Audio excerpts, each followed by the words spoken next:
All right, Chapter 9. Here we go. John Wilkes Booth planned the assassination and his escape. He did not prepare for an extended campout under the stars.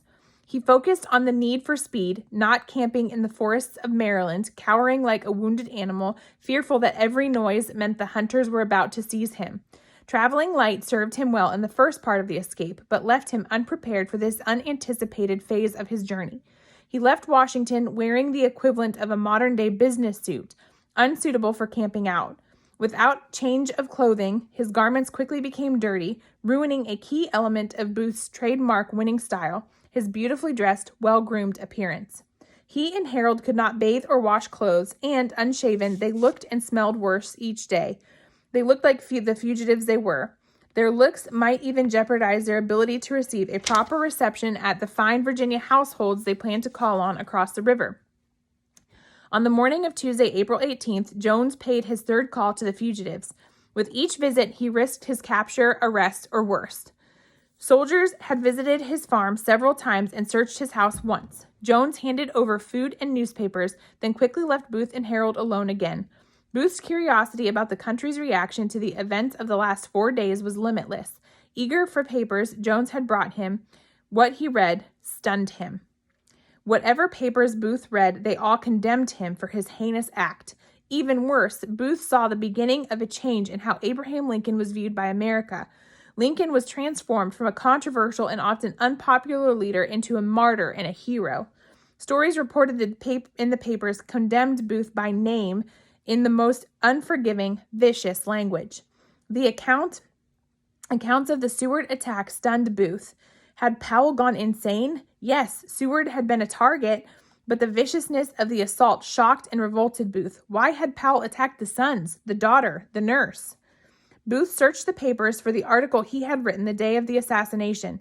He had entrusted the letter to an actor friend who was to deliver it to the National Intelligencer for publication. Incredibly, not one newspaper published or even mentioned his letter, but he was wrong to think the newspapers or government was suppressing his letter. His friend, terrified of being connected to the assassination, never delivered the letter to the newspaper. He burned it. Booth wanted to explain why he killed Lincoln. He opened his small date book. In hurried, cramped writing, he began his letter to history. He explained some of the reasons he had assassinated Lincoln. He longed for the South as it was and deplored the Union. He gave details about how he had committed the act. Booth was not the only conspirator shocked at what he read in the papers. In Elmira, New York, John Atzerodt read accounts that mistakenly identified him as Seward's attacker. Though Atzerodt had been a conspirator in the kidnapping plot, he was not even in Washington on the evening of the assassination. Tuesday, April 18th, acting on what was now a stale tip, a cavalry officer decided to follow up on the information about the mysterious strangers who stopped by Mudd's farm on the assassination night. The soldier sent for George Mudd, but as a witness, Mudd was useless. He only knew what his cousin Samuel Mudd had told him. The manhunters decided to pursue the lead to its source. The men mounted up, heading for Samuel Mudd's farm, taking George Mudd with them. When they arrived at the farm, the soldiers questioned first Mrs. Mudd, then Dr. Mudd. Samuel Mudd had plenty of time to concoct his story. If he behaved naturally and did nothing to arouse suspicion, it would be well. Mudd told the soldiers the bare bones of what had happened. 2 strangers on horseback arrived near daybreak. One had a broken leg, and he set the bone. The injured man rested in the parlor. The strangers did not stay long. He gave vague and general descriptions of the 2 men. One soldier asked if Mudd knew the men. No, the doctor replied, they were complete strangers to him. Mudd then attempted to send the manhunters on a wild goose chase, claiming that the strangers asked for directions to a farm to the west. The story was full of lies and half-truths. He had passed to the point of no return. He had given aid and comfort to Abraham Lincoln's killers, and now he lied about it to protect them. The soldiers searched the barn and other buildings on the farm, but found nothing. After an hour, the patrol left. If Mudd thought he had cleared himself, he was wrong. The lieutenant decided Mudd was guilty of something, and he would arrest him sooner or later. In Washington, on the morning of April 19th, the most solemn day in the history of the nation began with the president's funeral. On Pennsylvania Avenue, thousands of people jostled for a place from which they would see the funeral procession pass as it left the White House. 6 magnificent white horses drawing a carriage carrying Abraham Lincoln's coffin made their way up the avenue. Every building lining the avenue wept with black crape. The procession rolled slowly, the beat of the march measured by drums wrapped in crape. Lincoln's funeral procession was the saddest, most profoundly moving spectacle ever staged in the history of the United States. Thousands of citizens would wait for hours to view Lincoln's open casket under the great dome inside the Capitol. When the funeral was over, the president's body would be placed aboard a special train that would carry him home to Springfield. While tens of thousands of mourners viewed Lincoln's remains, detectives prepared to raid the Philadelphia home of the assassin's sister, Asia Booth Clark. They searched for and confiscated anything and everything connected to John Wilkes Booth, including documents unconnected to the assassination. In the early morning hours of April 20th in Maryland, 2 teams of detectives were planning a raid that would take George Atzerodt.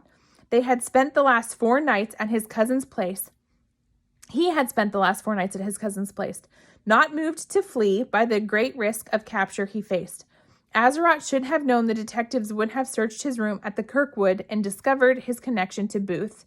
He had foolishly aroused suspicion when he made unusual comments about the assassination over dinner in the presence of guests.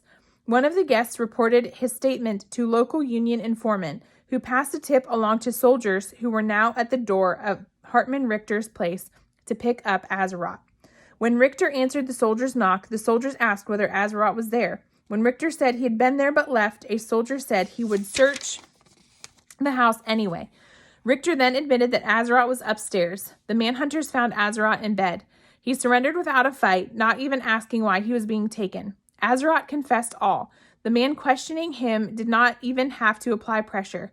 Atzerodt told him many details about the plot to kill Lincoln, the kidnapping plot, and the conspirators' final meeting on April 14th. He implicated Mary Surratt and Dr. Mudd. Now the War Department had its hands on 2 of the 4 men, Powell and Atzerodt, who were in the inner circle of the conspiracy. Following Atzerodt's arrest, Stanton issued a new proclamation. A reward was posted for offering $100,000, an enormous sum for Lincoln's killers. The poster included photos of Booth, Harold, and John Surratt, the most wanted men in the country. So, that is a picture of Abraham Lincoln. I don't know if you can read it, but it says, "We loved him in life, we mourn him in death." And then this is just a sign, "The nation mourns a martyred father," would have been something that was hung up during that time.